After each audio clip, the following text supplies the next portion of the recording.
الحمد لله نحمده ونستعينه ونستغفره ونؤمن به ونتوكل عليه ونعوذ بالله من شرور أنفسنا ومن سيئات أعمالنا من يهده الله فلا مضل له ومن يضلله فلا هادي له ونشهد أن لا إله إلا الله وحده لا شريك له ونشهد أن سيدنا ونبينا ومولانا محمدا عبده ورسوله صلى الله تعالى عليه وعلى آله وأصحابه وبارك وسلم تسليما كثيرا كثيرا أما بعد فأعوذ بالله من الشيطان الرجيم بسم الله الرحمن الرحيم والفجر وليال عشر والشفع والوتر والليل إذا يسر هل في ذلك قسم لذي حجر ألم تر كيف فعل ربك بعاد إرم ذات العماد التي لم يخلق مثلها في البلاد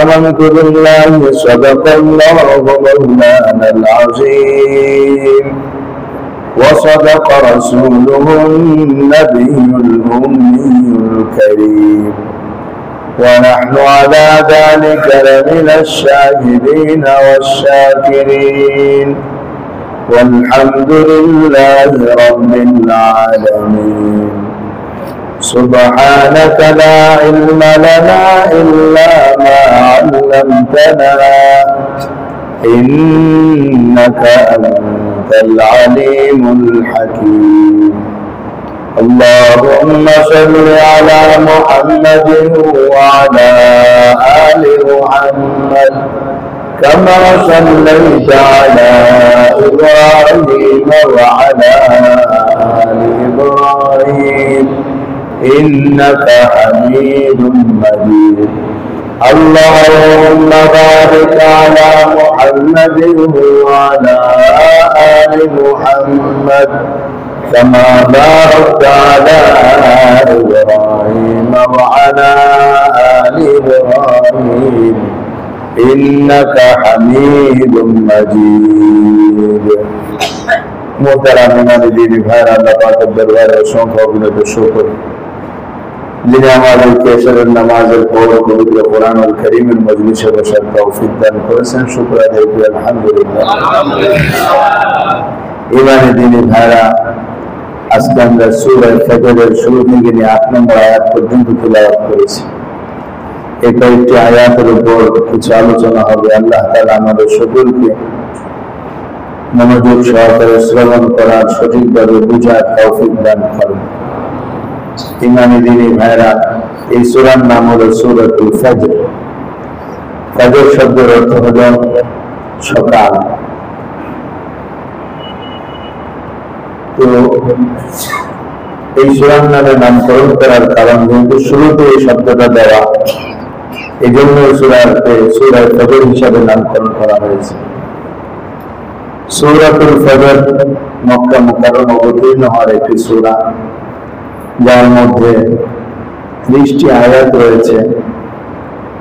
মক্কা মুকাররমা যে সকল সূরা অবতীর্ণ হয়েছে তার একটা বৈশিষ্ট্য হলো দাওয়াতের কথাবার্তা তার মধ্যে বেশি থাকে এবং কাফেরদেরকে বিভিন্ন উপমা দৃষ্টান্ত পেশ করে আল্লাহ তাআলা তাওহীদের দিকে, একত্ববাদের দিকে দাওয়াত দিয়ে থাকেন। তো এই সূরার মধ্যে এরকমই কাফেরদেরকে আল্লাহ তাআলা একত্ববাদের দিকে দাওয়াত দিচ্ছেন। সেই সাথে পূর্ববর্তী যুগে যারা আল্লাহ তাআলার হুকুমকে অমান্য করেছিল, তাদের কি ভয়াবহ পরিণত হয়েছিল আল্লাহ তাআলা এই বিষয়ে তাদের সামনে পরিষ্কার করেছেন। এজন্য আমার ইমানি দ্বীনি ভাইরা, এই সূরা অত্যন্ত গুরুত্বপূর্ণ এবং এর মধ্যে আমাদের জন্য অনেক ধরনের হেদায়েত সূরার ভিতরে বিদ্যমান রয়েছে। আল্লাহ তাআলা সূরার শুরুতেই কিছু কসম করতেছেন। মানুষ কসম করে তখন যখন কোনো গুরুত্বপূর্ণ কথা সামনে আসে, তখনই মানুষ কসম করে। আর এই কসমের দ্বারা বিষয়টার গুরুত্ব বোঝানোর জন্যই কসম করা হয়। আর আমরা কসম করি কেবলমাত্র আল্লাহর নামে। আল্লাহর নাম ছাড়া অন্য কারো নামে কসম করা আমাদের জন্য জায়েজ না। আর আল্লাহ তাআলা যেহেতু বড়, আল্লাহর বড় তো আর কেউ নাই, এই কারণে আল্লাহ রব্বুল আলামিন নিজের মাখলুকের নামে কসম করেন। তো আল্লাহ যে নামে কসম করেন সেটার তাৎপর্য বেড়ে যায়, সেটারও গুরুত্ব বৃদ্ধি পায়। কারণে এখানে আল্লাহ কসম করলেন ফজরের কসম, ওয়াল ফজর, সকালের কসম। সকালের কসম মানে সকালটা যেমন একেবারে স্পষ্ট এবং সঠিক, সবাই সকালবেলা সবকিছু দেখতে পায়, বুঝতে পায়। সকালবেলা কোনো জিনিস অস্পষ্ট থাকে না, এই জন্য আল্লাহ সকালের কসম করলেন যে ফজরের শপথ। ফজরের শপথের দ্বারা বুঝাইলেন ফজর উদিত হলে যেমন সবকিছু স্পষ্ট হয়ে যায়, কুরআনুল কারীম এবং নবীজির আগমনের দ্বারা হক আর বাতিল স্পষ্ট হয়ে গেছে। ওয়ালা ইয়ালিন আশর, 2 নম্বর হলো 10 রাতের শপথ। ওই 10 রাতের শপথ বলতে 10 রাত হলো জিলহজের প্রথম দশক। ওই 10 রাতের শপথ আল্লাহ করেছেন, যেই 10 রাত অত্যন্ত গুরুত্বপূর্ণ। হাদিস শরীফের মধ্যে ওই 10 রাতের ইবাদত বন্দেগীর অনেক সওয়াব আসছে। 10 রাতের প্রত্যেক রাতের ইবাদতকে সবে ফজরের ইবাদতের সমান সওয়াব, আর প্রত্যেক দিনের ইবাদতকে এক বৎসর রোজা রাখার সমান সওয়াবের কথা বলা হয়েছে। তো জিলহজের প্রথম দশকের এই 10 রাতের কসম করলেন। ওয়াশ-শাফঈ ওয়াল ওয়াতর, জোর এবং বেজোরের কসম। যে কোনো জোড়া আল্লাহর সৃষ্টি, বেজোর আল্লাহর সৃষ্টি। এই দিনগুলোর মধ্যে জোর বেজোর আছে, এগুলোর কসম করলেন। 4 নম্বর ওয়াল লাইলি ইযা ইয়াসর, এবং রাত যখন চলে যায় তার কসম। রাত যখন যাওয়া শুরু করে তার কসম। রাত মানে অন্ধকার, অন্ধকার মানে দিক হারা মানুষ। কোন দিকে যাবে? অন্ধকারের মধ্যে যাওয়া যায় না, বাতি নাই, অমাবস্যার রাত্রি, চলা বড় মুশকিল। তো রাত তো রাতই, কিন্তু রাত যখন চলে যায় তখন সকালের আগমন ঘটে। অন্ধকার যুগ যখন খতম হয়ে যায় তখনই তার মধ্যে আলোর যুগ আসে। সেই 4টা কসম, 5টা মোট কসম হলো 5টা। ফজরের কসম, 10 রাতের কসম, জোরের কসম, বেজোরের কসম এবং রাতের কসম। এগুলো সব আল্লাহর সৃষ্টি। আল্লাহ তার সৃষ্টি নিয়ে কসম করেছেন। কসম করার পর আল্লাহ বলতেছেন হাল ফি যালিকা কসামুন লিযি হিজর। লিযি হিজর অর্থ জ্ঞানী। জ্ঞানী মানুষদের জন্য কি এই কসমগুলোর মধ্যে নির্দেশনা আছে না, হেদায়েত আছে না, বুঝের বিষয় আছে না, চিন্তার বিষয় আছে না? জ্ঞানীরা চিন্তা করো এগুলোর পিছনে, চিন্তা করলেই তো বেরিয়ে আসবে হেদায়েতের কথা, চিন্তা করলে বেরিয়ে আসবে মূল কথা, চিন্তা করলেই বুঝবে।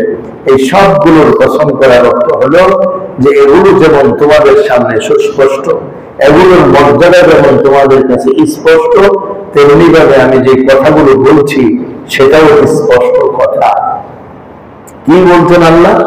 আল্লাহ বলে আলাম তারা কাইফা ফাআলা রাব্বুকা বিআদ, আপনি কি দেখেননি আপনার প্রতিপালক আদ জাতির সাথে কি আচরণ করেছে? ইরম যাতিল ইমাদ, এই আদ হলো ইরম বংশীয় আদ। এবং যাতিল ইমাদ, এরা ছিল এক একটা খুঁটির মতো, এক একজন মানুষ ছিল খুঁটির মতো লম্বা। আল্লাতী লাম ইউখলাক মিসলুহা ফিল বিলাদ, যাদের মতো মানুষকে দেশে দেশে সৃষ্টি করা হয়নি। জগতে ওই সময় এমন মানুষ আর সৃষ্টি করা হয়নি তারা শরীরের গঠনাকৃতিতে এত বড় ছিল। তো এখনো এখানে শুধু আমরা আজকে আয়াতের আলোচনা করি, তারপরে সময় থাকলে সামনে আমরা যাব।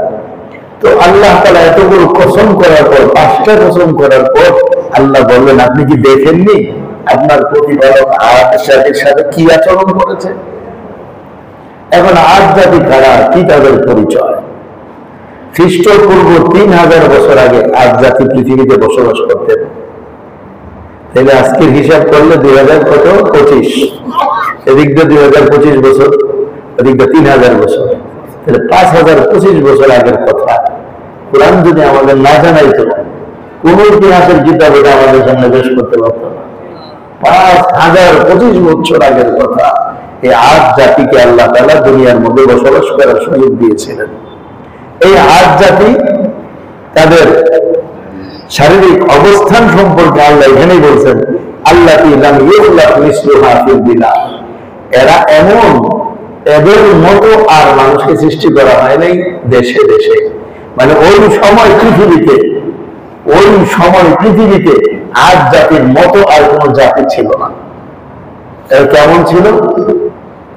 বিভিন্ন তাফসীরের কিতাবে পেশ করা হয়েছে, এরা এক একজন মানুষ 12 হাত লম্বা ছিল। 12 হাত 16 ফিট লম্বা। হাতে হিসাব করলে 12 হাত, ফিটের হিসাব করলে 16 ফিট লম্বা। তাহলে কত লম্বা এক একজন মানুষ? আমরা কতটুকু? 5 ফিট। তাহলে 16 ফিট হলে আমাদের 3 ডবল নাকি? এত লম্বা একজন মানুষ। মানুষ যদি এত লম্বা হয়, তার শারীরিক উচ্চতা যদি এরকম লম্বা হয়, তখন একটু চওড়া হবে এবং শক্তিও সেই অনুপাতে বেশি হবে। এই বড় হওয়ার কারণে তারা বলতো, মানে আশাদ্দু মিন্না কুওয়া, আমাদের মতো শক্তিশালী কে আছে এই পৃথিবীতে? ওয়াকালু মান আশাদ্দু মিন্না কুওয়া, আমাদের মতো শক্তিশালী এই জগতে আর কে আছে? যখন তারা বিভিন্ন দেশে সফরে যেত, তখন দেখতো ওই জায়গার মানুষ ছোট, ওরাই শুধু বড়। আল্লাহ তো বলছেন, লাম ইউখলাক মিসলুহা ফিল বিলাদ, দেশে দেশে এমন মানুষের সৃষ্টি করা হয় নাই, ওদেরকে যত বড়। এই জন্য আল্লাহ বলছেন কি, ইরমা যাতিল ইমাদ, এরা এক একটা খুঁটির মতো। খুঁটি যেরকম লম্বা, ওদেরকে এরকম লম্বা লম্বা এক একজন মানুষ। তো গায়ের ব্যাপারে অনেক বড় বড় লোকগুলো শক্তিতেও বেশি, ফলে তারা অহংকার করত। অহংকার করে বলতো, মান আশাদ্দু মিন্না কুওয়া, আমাদের সাথে কে পারবে, আমাদের সাথে কে করতে পারবে? তা আল্লাহ বলতেন, আওয়ালাম ইয়ারাউ আন্নাল্লাহা আল্লাযী খালাকাহুম হুয়া আশাদ্দু মিনহুম কুওয়া, আল্লাহ রাব্বুল আলামিন বলেন, ওরা কি একবার চিন্তা করে না যে আল্লাহ ওদেরকে বানিয়েছেন, ওই আল্লাহর শক্তি এর চেয়েও বেশি। আল্লাহর শক্তি এর চেয়েও, যে আল্লাহ তোমাদেরকে বানাইতে পারেন, তো আল্লাহর শক্তি তো আরো বেশি।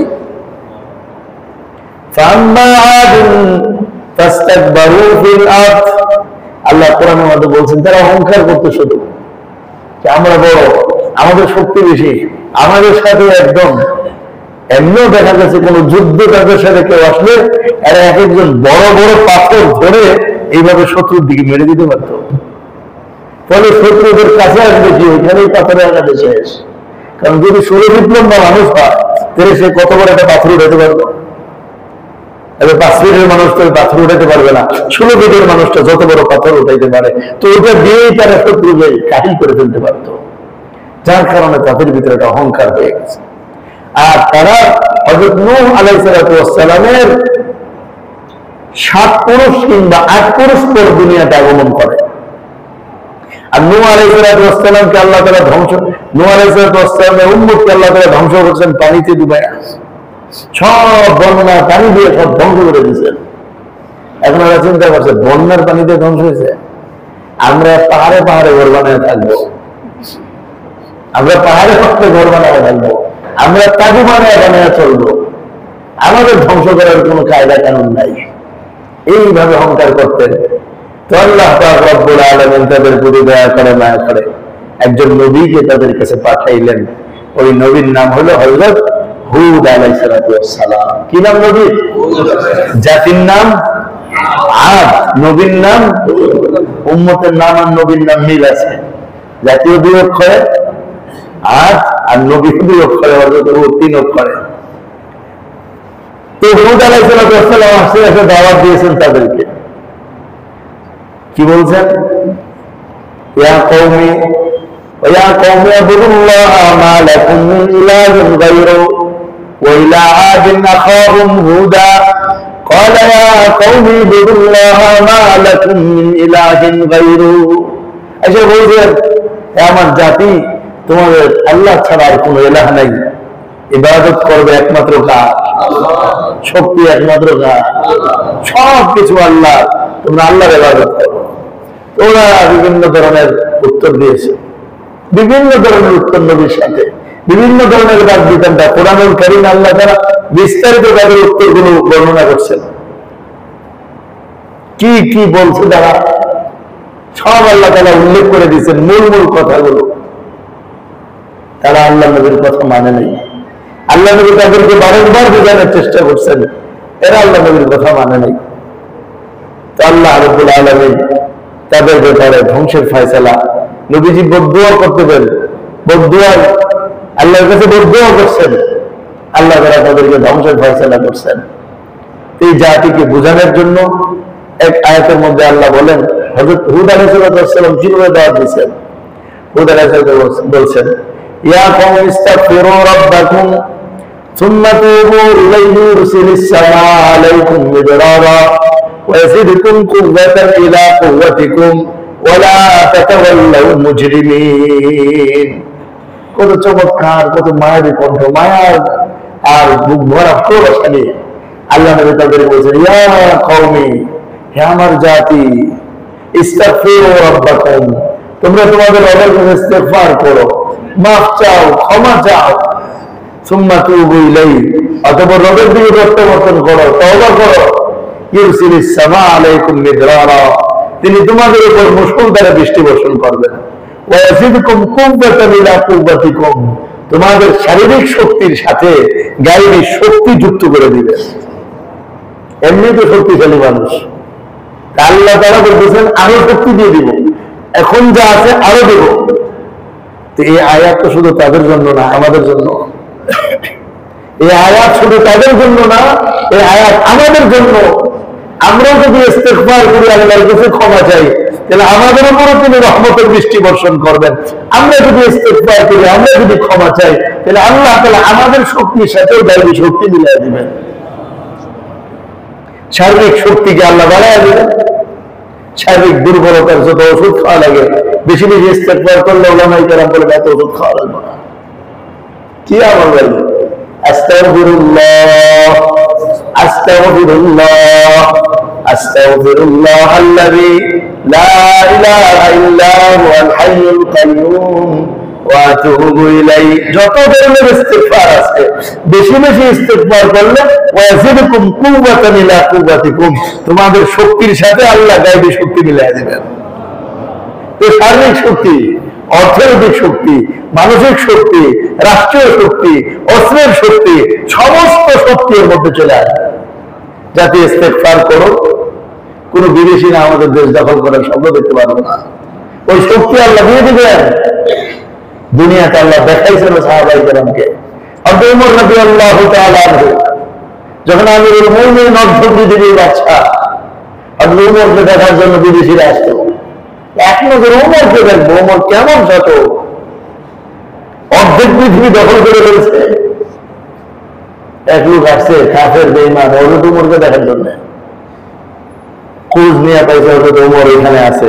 যা দেখে তরবারি একটা গাছের মধ্যে ঝুলে সুন্দর মতো খালি গায়ে ঘুমায় দিচ্ছে। আশ্চর্য, এই ওমর যার নাম শুনে আমার দেশের মানুষ থরথর করে কাঁপে, আর ওমর এইভাবে নির্বিঘ্নে ঘুমায় থাকে। সে কল্পনাও করতে পারে নাই যে ওমর এইভাবে ঘুমায় থাকতে পারে। সে তো কল্পনা করতে পারে হযরত ওমর বিশাল সিংহাসন বানাবে, ওইখানে অনেক দারোয়ান থাকবে, ওটার ভিতরে এসি রুম থাকবে, এরপর হযরত ওমর এখানে বিশ্রাম করবে। সে কল্পনাও করতে পারে নাই। আমার দোস্ত, এই পাওয়ার আর প্রতিপত্তি আর সবকিছু, এটা তো আল্লাহ পাকের গায়বী সাহায্যের উপর নির্ভর করে। এই দেহ আর ভয় মানুষের ভিতরে যে ঢেলে দেয়, এটা আল্লাহ তাআলা ঢেলে দেয়। কাউকে মানুষ ভয় করে না, আবার কারো অনেক ভয় পায়। কি জন্য ভয় পায় সেটাও জানে না, এমনি ভয় পায়, দেখলে ভয় লাগে। যেমন আল্লাহ ওয়ালাদেরকে দেখলে ভয় লাগে। এটা কি ভয়? অনেকে মারবে আমাদের হৃদয় না, কিন্তু তারপরে একটা ভয় আছে, এটা হলো মহব্বতের ভয়, ভালোবাসার ভয়। এই ভয়টা আমরা এখানে ঢেলে দেয়।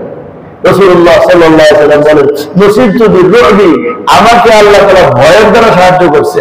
1 মাস দূরের পথের লোকেরা আমাকে ভয় করতে থাকবে।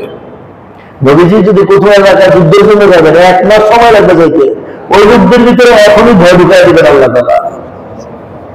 এই নসিবতু বিররুবি, ভয়ের দ্বারা আল্লাহ তাআলা মানুষকে সাহায্য করেন। আমার দুস্থ, আমার ইমানদার দিনী ভাইরা, উনি তো দাওয়াত দিলেন, এই দাওয়াতের মধ্যে ওনাদেরকে ওয়াদা দিলেন, দেখো আল্লাহ তাআলা তোমাদের শক্তির সাথে গায়বী শক্তি মিলাই দেবেন, সব শক্তিকে আল্লাহ বাড়াইয়া দেবেন। তা আমরা আলোচনা করি, এটা আমরাও যদি তওবা ইস্তেগফার করি, ইনশাআল্লাহ আমাদের সব শক্তির সাথে আল্লাহ তাআলা গায়বী শক্তি যুক্ত করে দিবেন। আর আল্লাহর গায়বী শক্তি ছাড়া দুনিয়ায় টিকে থাকা সম্ভব না। দ্বীন ইসলাম নিয়ে টিকে থাকা সম্ভব না। যেইভাবে শত্রুরা ইসলামের বিরুদ্ধে লাগছে, ওই শত্রুদের থেকে দিন হেফাজত করার জন্য আল্লাহর গায়বী শক্তি ছাড়া সম্ভব না। হুজুর আকরাম সাল্লাল্লাহু আলাইহি ওয়াসাল্লাম একা মক্কা মুকাররমা দাওয়াতের কাজ শুরু করছিলেন, শত্রু তো বেশি ছিল। আল্লাহ নবী মক্কা শুরু করে সারা মক্কার কত 200-300 বা 500 মানুষ সর্বোচ্চ হয়েছিল, কিন্তু এই সব মানুষ এই কাফেরদের ভয়ে ভীত থাকতো। কিন্তু তার উপর আল্লাহ তাআলা হেফাজত করছেন, এমন ভাবে হেফাজত করছেন যে আজও পর্যন্ত ইসলাম চলে আসছে, কিন্তু কাফেররা আল্লাহ নবীকে দমায় রাখতে পারে নাই। এটা কি কিসের শক্তি? ওটার নাম গায়বী শক্তি। ওই গায়বী শক্তিটা আমাদের দরকার, এই গায়বী শক্তিটা আমাদের দরকার। আজ আমরা অস্ত্রের শক্তি চিন্তা করি, অর্থের শক্তির চিন্তা করি, বিভিন্ন শক্তির চিন্তা করি, জনবলের শক্তি চিন্তা করি, গায়বী শক্তির চিন্তা করি না। গায়বী শক্তি ছাড়া কোনোভাবে আগান যাবে না। কি ছিল হযরত হাফিজজি হুজুরের, কি ছিল শামসুল হক ফরিদপুর রহমাতুল্লাহ আলাইহি, কি ছিল হযরত কুদ্দি হুজুরের, কি ছিল হযরত আথানি সাহেব রহমাতুল্লাহ আলাইহি, এই সমস্ত বুজুর্গানে দিন যেখানে কথা বলতেন দুনিয়ার সব খায় দিতেন। এটার নাম হলো গায়বী শক্তি। এটা লাগে, এটা ছাড়া চলা যায় না। আর এটার ওয়াদা দিতেছেন নবীজি, কি করো? ইস্তেগফার করো, তোমাদের শক্তির সাথে আল্লাহ গায়বী শক্তি মিলাই দেবেন। হযরত 5025 বছর আগের কথা আল্লাহ তাআলা আমাদেরকে শুনিয়ে দিলেন যে আগের যে দাওয়াত নবীদের, আমাদের নবীর একই দাওয়াত, আগের যে মানুষের যে আমল, আমাদের একই আমল। সেটা কি? ইস্তেগফার। সেটা কি বলেন? ইস্তেগফার। ইস্তেগফারের দ্বারা আল্লাহ তাআলা আমাদেরকে শক্তির মালিক বানায়। এই জন্য দুর্বলতার ওষুধ খাওয়া লাগে, বেশি বেশি ইস্তেগফার করলে খাওয়া লাগবে না। চোখের শক্তি, হাতের শক্তি, পায়ের শক্তি, শারীরিক শক্তি সব ইস্তেগফারের মাধ্যমে আল্লাহ পুরা করবেন। ইস্তেগফারের অনেক ফজিলত আছে, 16টা ফজিলত আছে। করোনার সময় মনে কাগজ দেওয়া ছিল, এক পাশে ছিল করোনার দোয়া, প্রশংসার দোয়া আল্লাহ পাকের, আরেক পাশে ছিল ইস্তেগফারের 16টি ফজিলত। মনে আছে না আপনাদের? আল্লাহ আমাদের আমল করার তৌফিক দান করেন। তুমি দাওয়াত দিলেন, কি দাওয়াত? ইস্তেগফার করো, ইস্তেগফার করো, ইস্তেগফার। ইস্তেগফার মানে কি? ইস্তেগফার মানে আমি গুনাহগার, আপনি ক্ষমাশীল, আমার মাফ করে দেন। আমি গুনাহগার, আপনি ক্ষমাশীল, আমারে মাফ করে দেন। সারাদিন খেলে আমাদেরকে আল্লাহ মাফ চাইতে বলছেন, মাফ চাইতে বলছেন, মাফ চাইতে বলছেন। শুধু এতটুকু না, শক্তি দিবেন, আরো বহু লাভ আছে। এর মধ্যে একটা বড় লাভ হলো এমন জায়গা থেকে আল্লাহ রিজিকের ব্যবস্থা করে দেবেন যেটা কল্পনাও করতে পারে না। ওয়ারযুকহু মিন হাইসু লা ইয়াহতাসিব। নবীজি হাদিস শরীফে বলেন, মান লাযিমা ইস্তিগফার জাআলাল্লাহু লাহু মিন কুল্লি দিকিন মাখরাজা ওয়া মিন কুল্লি হাম্মিন ফারাজা ওয়া ইয়ারযুকহু মিন হাইসু লা ইয়াহতাসিব। যে ব্যক্তি বেশি বেশি ইস্তিগফার করবে, ইস্তিগফারের সাথে লেগে থাকবে ইস্তিগফারের সাথে, আল্লাহ তাআলা তাকে 3টা পুরস্কার দিবেন। এর মধ্যে একটা পুরস্কার হলো মিন কুল্লি হাম্মিন ফারাজা, সমস্ত দুশ্চিন্তা আল্লাহ দূর করে দিবেন। আরেকটা হলো এমন জায়গা থেকে রিজিক দান করবেন যে সে কল্পনাও করতে পারবে না। আরেকটা হলো যে সমস্ত ধরনের সংকীর্ণময় অবস্থা থেকে আল্লাহ মুক্তি দিবেন। এই জন্য ইস্তেগফার অনেক দরকারি আমল। সব নবী উম্মতকে এসে ইস্তেগফারের তালিম দিতেন। আমাদের নবী আমাদেরকে ইস্তেগফারের তালিম দিয়ে গেছেন। আল্লাহ আমাদের বেশি বেশি আমল করার তৌফিক দান করেন। নবীদেরকে দাওয়াত দিলেন, ওরা তো দাওয়াত মানে না। আরে উল্টা নবীর সাথে কত ধরনের বেয়াদবি, নবীকে হুমকি ধুমকি, নবীকে মেরে ফেলবে, এলাকা ছেড়ে দিবে, ইত্যাদি ইত্যাদি কথাবার্তা শেষ। এদের আল্লাহ কি পরিমাণ সম্পদ দিয়েছিলেন, কোরআনুল কারীমে আল্লাহ তাআলা বলছেন এদেরকে আমি অনেক বেশি সম্পদ দিয়েছিলাম, বিভিন্ন ধরনের বাগিচার মালিক বানায় রাখছে এদেরকে আমি। কিন্তু একটা সময় এই সব কিছুই ধ্বংস হয়ে যাচ্ছে। আল্লাহ নবী দোয়া করলেন, আল্লাহ তাআলা জানায় দিলেন অচিরেই তাদের উপর আমি আযাব দিয়ে দিব। আর আযাবের ধরন কি হবে? দুর্ভিক্ষ শুরু হবে, বৃষ্টি বন্ধ হয়ে যাবে, গাছপালা থেকে ফসল উৎপাদন বন্ধ হয়ে যাবে। এই কারণে গবাদি পশুগুলো মরতে আরম্ভ করে, মানুষ না খেয়ে মরতে আরম্ভ করবে। নবীজিকে আল্লাহ জানায় দিলেন। নবীর কাছে খেলে এরা আযাব চায়, কোন তুমি সত্যবাদী আযাব আনো, তুমি সত্যবাদী আযাব আনো, তুমি সত্যবাদী আযাব আনো। নবীও বারবার করতেছে দেখো আযাব চায়, ওরা আযাব আসবে, আযাব আসলে কিন্তু আর আযাব ফেরত যাবে না, আযাব আসলে তোমাদেরকে ধ্বংস করে ছাড়বে। এর জাতির কপালে আর হেদায়েত নেই, আল্লাহ তাআলা আযাবের সিদ্ধান্ত নিলেন। এখন আযাব কি হলো? আযাবের ধরন হলো যে দুর্ভিক্ষ শুরু হয়ে গেছে, বৃষ্টি বন্ধ, আকাশ থেকে আর বৃষ্টি আসে না। বৃষ্টি না হয়, ওদের স্থান ছিল আরব দেশে ইয়ামান, হাদরামাউত, ওই দেশগুলো ছিল তাদের জায়গা। ইয়ামান যখন আছে পৃথিবীতে, ওই ইয়ামানের আশেপাশে তাদের বসতি ছিল। হাদরামাউত নামে একটা এলাকা ছিল, ওই জায়গাতেই তাদের বসবাসের জায়গা ছিল। তো ওই জায়গার মধ্যে আরব দেশ এমনি তো মরুভূমির দেশ, আবার যদি বন্ধ হয়ে যায় বৃষ্টি বাদল, মুসিবতের উপর মুসিবত, সব বন্ধ হয়ে গেছে। গরম, প্রচন্ড গরম, খুব গরম, আর বৃষ্টি নেই। যার কারণে তাদের গবাদি পশুগুলো কমতে আরম্ভ করছে, মানুষও কষ্ট করে মরতে আরম্ভ করছে, কিন্তু জাতির তওবা নসিব হয় না। এর মধ্যে একদিন হঠাৎ দেখলো মেঘমালা দেখা যায়। কোরআন বলে فأما عارض مستقبل أوديتهم قالوا هذا عارض ممطرنا بل هو ما استعجلتم به ريح فيها عذاب أليم فلما رأوه عارضا তারা দেখলো তাদের এলাকার ওই দূরে একটা মেঘমালা দেখা যায়, কালো মেঘ। তখন তারা বলতেছে হাযা আরিদুম মুমতিরুনা, এই যে মেঘ আসতেছে আমাদেরকে বৃষ্টি দিবে। নবীও তখন সেখানে ছিলেন, তিনি বললেন লা বাল হুয়া মাস্তাজালতুম বি, ওটা বৃষ্টি না, ওটার ভিতরে ওই মেঘে বৃষ্টি নাই, এটা তো ওই জিনিস যেটাকে তোমরা তাড়াহুড়া করতেছিলা, আযাব যেটাকে তোমরা চাচ্ছিলা। নবী কথা বলে চলে গেছেন। আর তারা তো ওই মেঘমালা দেখা পুরা এলাকার মানুষ সবাই মেঘের নিচে যাওয়ার জন্য ছোটাছুটি শুরু করছে, কারণ চতুর্দিকে গরম, বৃষ্টি নাই অনেকদিন যাব, অনাবৃষ্টির কারণে মানুষের বড় কষ্ট, আর এই কষ্ট লাঘবের জন্য মেঘমালা দেখা যাচ্ছে। শরীর বিধানের জন্য সবাই পাগল হয়ে যখন এক জায়গায় জমা হয়ে গেছে অনেক মানুষ, ওই বৃষ্টি তাদের মধ্যে আসছে। আল্লাহ বলেন, কি বলেন তারপরে?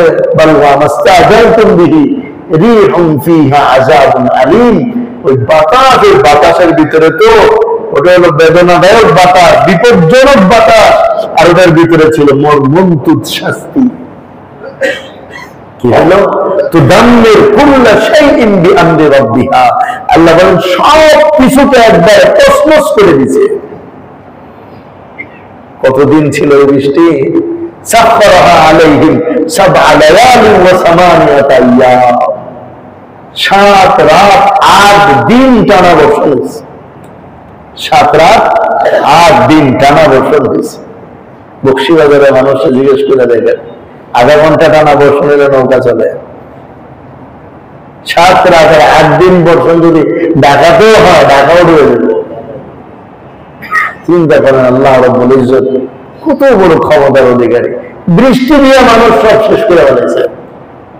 খালি বৃষ্টি দিচ্ছেন, তুফান আর বৃষ্টি, জোর বাতাস, বাঁচার কোন জায়গা ছিল না। এজন্য বাঁচার জায়গা একটাই, কোন জায়গা? আল্লাহ ছাড়া বাঁচার আর কোনো জায়গা নাই। টানা 7 রাত 8 দিন,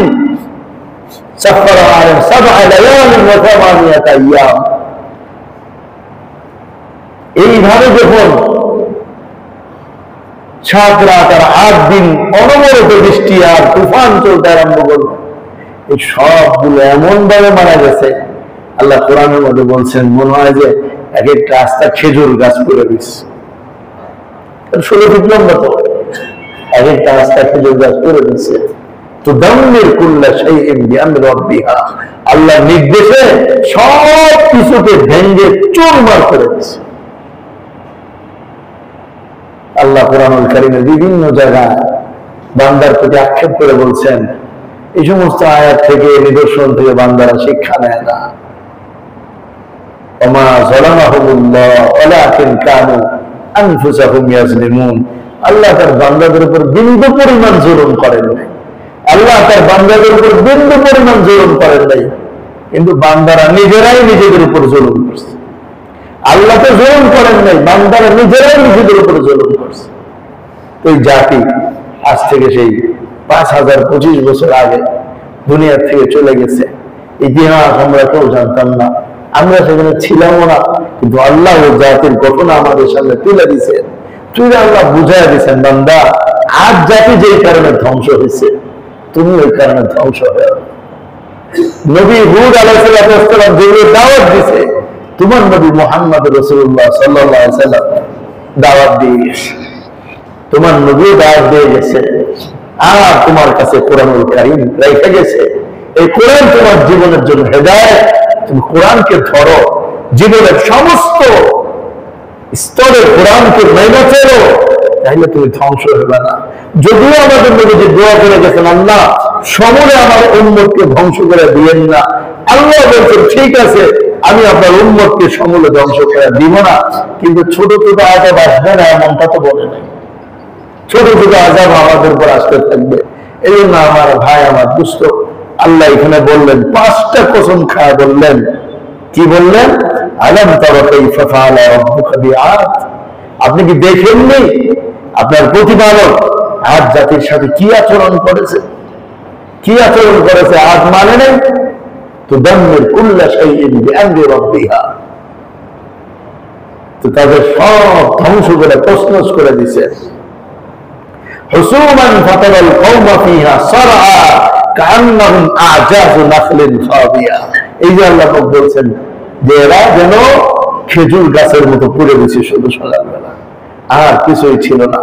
এরপরে হযরত হুদ আলাইহিস সালাম আল্লাহর আদেশে আরেক এলাকায় চলে গেছেন, সেখানে তিনি কিছুদিন বসবাস করছেন। তারপরে ওই জায়গায় ওনার মৃত্যু হয়ে যায়। আল্লাহ নবী হুদ আলাইহিস সালাম মৃত্যু হয়ে যায়। তারপরে তাকে যেখানে কবর দেওয়া হয়েছে সেটা ছিল লাল মাটির টিলা। হযরত আলী রাদিয়াল্লাহু তাআলা এক ইয়ামানিকে হাজরা মওতের এক লোককে পেয়েছিলেন, বলছিলেন তোমাদের এখানে কি অমুক জায়গায় লাল মাটির টিলা আছে? বলছে হ্যাঁ, আমাদের এখানে অমুক জায়গায় লাল মাটির টিলা আছে। ও জানো ওই জায়গায় কি? বলে না, ওই জায়গায় হযরত হুদ আলাইহিস সালামের কবর আছে। আমার দোস্ত, আমার ভাই, প্রত্যেক জাতির জন্য আল্লাহ হেদায়েতের লোক পাঠান। কেন? জাতিকে হেদায়েত করার জন্য। আজ আমাদের নবীজি নাই, নবীজি আসবেন না আর ফেরত, কিন্তু হেদায়েতের জন্য আজ উম্মতি উম্মতকে হেদায়েতের কথা বলবে, উম্মতি উম্মতকে হেদায়েতের কথা বলবে। ওই উম্মত উম্মতের মুখ থেকে হেদায়েতের কথা শুনে নিজের জীবনকে যদি পরিবর্তন করে নিতে পারে, তাহলে উম্মতের জীবন সফল হবে। মুহাম্মদুর রাসূলুল্লাহ সাল্লাল্লাহু আলাইহি ওয়াসাল্লামের কলিজা ঠান্ডা হয়ে যাবে, রওজা পাকে শুয়েও আল্লাহর নবী খুশি হবে। আর নয়তো রওজা পাকে শুয়ে শুয়েও কাঁদবে। নবীজি হাদিসের মধ্যে বলছেন, আমি বেঁচে থাকলেও লাভ, মরে গেলেও লাভ। আমি বেঁচে থাকলেও লাভ, ওফাত হয়ে গেলেও লাভ। থাকলে তোমাদের সাথে কথা বলি, তোমরা আমার সাথে কথা বলো, আর ওফাত হয়ে গেলে তোমাদের আমল আমাকে দেখানো হবে। আমি যখন মন্দ আমল দেখবো তো আল্লাহর কাছে ইস্তিগফার করবো, আর ভালো আমল দেখবো তো তোমাদের জন্য আল্লাহর কাছে খুশি হব, শুকর আদায় করবো। এই জন্য আমার দোস্ত, আমার ভাই, আমার আমল নামা কেউ দেখে না তা না, প্রতিটা মুহূর্ত আল্লাহ দেখেন। আর সপ্তাহে একবার হলে আমার আমল নামা নবীর কাছে যায়, সেখানেও দেখানো হয়। নিয়োগ করি যে আমার আমল নামা দেখে দেবো, আল্লাহ নবী খুশি হয় ওই আমল করবো যে আল্লাহ। চেষ্টা করবো তো ইনশাআল্লাহ। আল্লাহ তৌফিক দান করেন। আজকে 8 নম্বর আয়াত পর্যন্ত আলোচনা করা হয়েছে। আলহামদুলিল্লাহ, আল্লাহ পাকের বিশেষ মেহেরবানিতে আপনাদের দোয়া এবং সহযোগিতা আমরা প্রত্যেক মাসে প্রায় একটা মেডিকেল ক্যাম্প করি, মানুষকে ফ্রি চিকিৎসা এবং ফ্রি ঔষধ। আলহামদুলিল্লাহ, কয়েকজন ডাক্তার সাহেব আছেন নিরলস ভাবে যান, আমরা ওনাদেরকে কোনো পয়সাও দেই না, কারণ ওইভাবে পয়সা দেওয়ার মতো ওরকম ব্যবস্থাপনা আমাদের থাকে না। ওনারা আলহামদুলিল্লাহ আল্লাহকে খুশি করার জন্য চিকিৎসা সেবা দেন। সকাল 10টা থেকে নিয়ে একবারে বিকাল 4টা-5টা পর্যন্ত হয়। মাঝখানে শুধু দুপুরের খাবার, সময়টা নামাজের খাবার, আর বাকি সময় রোগীর লাইন লাগে সবাইকে চিকিৎসা দেওয়া। আবার আমরা বিভিন্ন ভাবে কিছু ওষুধ সংগ্রহ করি। কয়েকজন ডাক্তার সাহেব কোম্পানি থেকে ওষুধ এনে দেন, কয়েকজন ফার্মেসি বলে আছে, ওনারাও কিছু ওষুধের ব্যবস্থা করে দেন। যতটুকু করে আমরা মানুষকে দিই। এটা হলো খেদমতে খালক, জনসেবা। আর চিকিৎসা এমন একটা সেবা, আমাদের পূর্বে বহু খ্রিস্টান এই দেশে চিকিৎসা দিয়ে মানুষকে খ্রিস্টান বানাইছে, এখনো খ্রিস্টান বানাচ্ছে কেবল চিকিৎসা দিয়া। কারণ এখানে সবাই করা যায়। আমরা যখন আগের বার ক্যাম্পে হবিগঞ্জে গেলাম, হিন্দুরা মাদ্রাসার বারিন্দা এসে চিকিৎসা নিয়েছে। হিন্দু মানুষ হচ্ছে, হিন্দুরা। কোনদিন কোন মাদ্রাসার বারিন্দা হিন্দুরা আসবে, কিন্তু চিকিৎসা নিতে তো আসছে। আমাদের চিকিৎসা ক্যাম্পে মাদ্রাসা, তো এই মাদ্রাসার বারিন্দা হিন্দুরা আসছে, চিকিৎসা নিয়ে গেছে। কাগজের মধ্যে লেখা দেওয়া তো সুন্নাহ বাংলাদেশ, তো তার ঘরে প্রেসক্রিপশন গেছে নবীজির সুন্নাহ শব্দের নাম দিয়া। এই প্রেসক্রিপশন দেখে তাকে চিকিৎসা দেওয়া হইতেছে। এটারও একটা বরকত আছে, এটারও একটা বহুত বরকত আছে। এজন্য আমি আপনাদের কাছে দোয়া চাই, আপনারা দোয়া করবেন ইখলাসের সাথে, যেন আমরা সারা দুনিয়ার মধ্যে দিনের কাজ করতে পারি, মানুষের সেবার কাজ করতে পারি। তাই আগামীকালকে আমাদের এবারের প্রোগ্রামটা হবে ইনশাআল্লাহ। এটা এয়ারপোর্টের পশ্চিম পাশে, এয়ারপোর্টের পশ্চিম পাশে। ওইখানে কি কোনো গরিব আছে? এয়ারপোর্টে থাকে, ওরা গরিব কেমন পারে? তো ওইখানে আমাদের এক সাথী লাল পড়ছে, উনি মাদ্রাসা করছে। উনি বললেন, ভাই এয়ারপোর্টের পশ্চিম পাশে সব গরিব থাকে, ওখানে সরকার 3 তলার উপরে করতে বিল্ডিংই করতে দেয় না, কারণ বিমান সব নামে। তো বিমান যখন নামবে বিল্ডিংই করতে দেবে না, কোন বড় জায়গা কিনবো বলেন? বড় লোক জায়গা কিনবে হলো যেখানে 10 তলা 20 তলা করা যায়। এখানে তো তারাই জায়গা পায় না। এখনো কিছু আমরা উত্তরা থাকি, কিন্তু জায়গা হলে একেবারে থার্ড কোয়ালিটির, কারণ বিল্ডিং করাই যাবে না, এখানে বিমান নামে। তো যাই হোক, বললো যে আমাদের এখানে অনেক গরিব মানুষ আছে, আপনারা যে আলহামদুলিল্লাহ ফ্রি মেডিকেল ক্যাম্প করেন, আমাদের এখানেও আসেন। আলহামদুলিল্লাহ আমরা আগামীকাল যাচ্ছি, সামনে আবার যাবো। কেউ যদি আমাদের সাথে যেতে চান আগের থেকে জানায় রাখবেন, বলবেন আমি চলে আসি, যাবো ইনশাআল্লাহ। তাহলে আমি ফোনে যোগাযোগ করবো যে আমরা অমুক তারিখ অমুক জায়গায় যাবো, আপনার ছুটি থাকলে সময় থাকলে যেতে পারেন। এবং আমাদের কাজে কর্মে সহযোগিতা করতে চান, আলহামদুলিল্লাহ সেটা আমরা তৈরি আছি, কারণ বেশ কিছু খরচও আছে, এই খরচটাও আসতে হয়। তো যাই হোক, আল্লাহ আমাদেরকে আরো বেশি কাজ করার তৌফিক দান করেন। একটু সময় জিকির করি, তারপরে দেওয়া হবে। লা ইলাহা ইল্লাল্লাহ, লা ইলাহা ইল্লাল্লাহ, লা ইলাহা ইল্লাল্লাহ, লা ইলাহা ইল্লাল্লাহ, লা ইলাহা ইল্লাল্লাহ, লা ইলাহা ইল্লাল্লাহ, লা ইলাহা ইল্লাল্লাহ, লা ইলাহা ইল্লাল্লাহ, লা ইলাহা ইল্লাল্লাহ, লা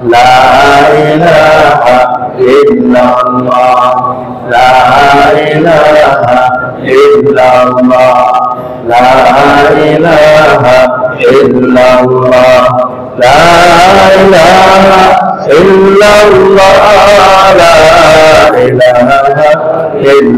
লা ইলাহা ইল্লাল্লাহ, লা